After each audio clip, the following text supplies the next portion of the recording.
lalong nadagdagan ng paghanga, Daddy Theo, sa ginawa ni Alden. Mukhang matatapos na nga ang matagal ng pinakahihintay ng mga Alden fanatics at ito nga ang muling makitang magkasama sina Alden at Catherine. Ayon nga sa aming source ay nakaplan na ang mga awards giving bodies na dadaluhan nilang dalawa. Isa na nga dito ang 7th Goward Award sa De La Salle University sa Araneta. Dahil parehas nga silang kasama sa mga bibigyan ng awards. Si Catherine bilang isa sa most influential celebrity at si Alden naman bilang most outstanding film actor. Isa pa ay ang 2025 Manila International Film Festival.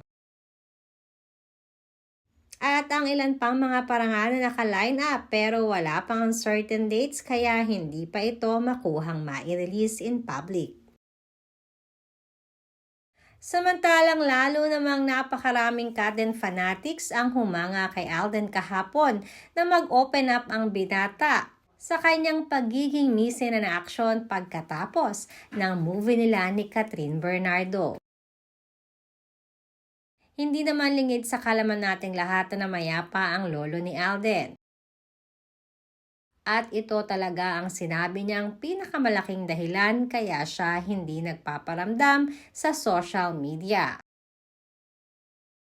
Samantalang ayon na rin sa aming source na lalo naman di umanong napahanga ang papa ni Catherine na si Mang Theodore dahil sa kanyang napanood na interview ni Alden kahapon.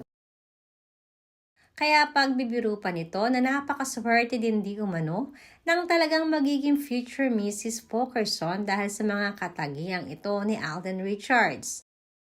Paniguradong wala naman di umano pang hinahanap ang isang magulang katulad ng katangian ni Alden para sa kanilang anak. Reaksyon nga dito ng mga netizens ng mukha talagang botong-boto si Mang Tio kay Alden para kay Catherine. At mukhang nakuha na niya ang simpatya ng buong Bernardo family.